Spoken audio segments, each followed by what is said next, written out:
আসসালামু আলাইকুম। আমরা এই বিশাল প্যান্ডেলটি দেখতে পাচ্ছি হযরত মঈনুদ্দিন চিশতী রহমতুল্লাহ আলাইহির মাজার প্রাঙ্গণে, এবং আমরা দেখতে পাচ্ছি এখানে রান্না বান্নার আয়োজন চলছে। অনেকেই ছেলেরা এই যে খড় দিয়ে দিচ্ছে প্যান্ডেলের মধ্যে, যাতে যারা দূর দূরান্ত থেকে আসবে এই মাহফিলে অংশগ্রহণ করবে তারা যেন একটু আরামে স্বস্তিতে বসে মাহফিলকে উপভোগ করতে পারে এবং এই আধ্যাত্মিক রুহানি তাওয়াজ্জুকে গ্রহণ করার সুযোগ পায়। এই এত বড় অনুষ্ঠানটি প্রতি বছর একবার করে পালিত হয়। এটা হচ্ছে 12ই ফাল্গুন।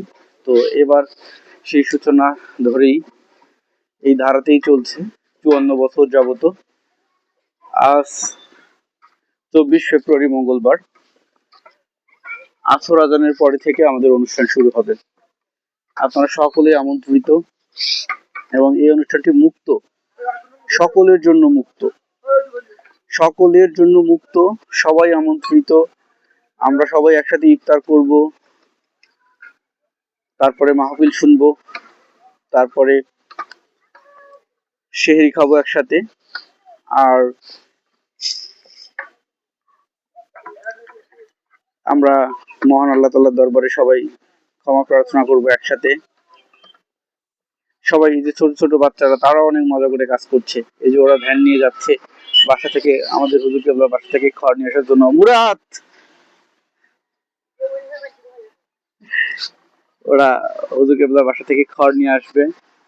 আর এই যে আমরা রোডটা দেখতে পাচ্ছি, এটা অ্যাকচুয়ালি এদিক দিয়ে দক্ষিণ দিকে চলে গেছে দারোয়ানি রেলওয়ে স্টেশন, এখান থেকে প্রায় 500 মিটার দূরে। ঠিক আছে। আর এদিক থেকে এই যে আমরা রেল লাইন দেখতে পাচ্ছি, আর এই পাশটাতে হচ্ছে শখের বাজার। হ্যাঁ, এবং শখের বাজার থেকে আমরা টেক্সটাইল থেকে যখন আসি, টেক্সটাইল থেকে খানসামা দিনাজপুর রোড হয়ে পশ্চিম দিকে আসার পথে রেল ঘুমটির পরে হচ্ছে শখের বাজার, একসাথে লাগানো।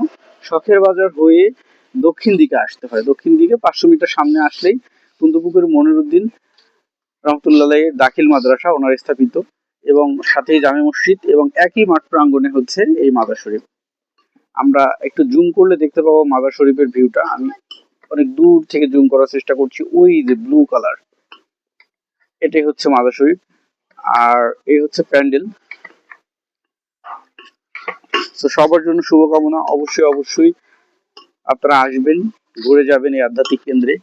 এটি আসলে একটি সুফি কেন্দ্র, অথবা আমরা বলতে পারি মানুষ হওয়ার স্কুল।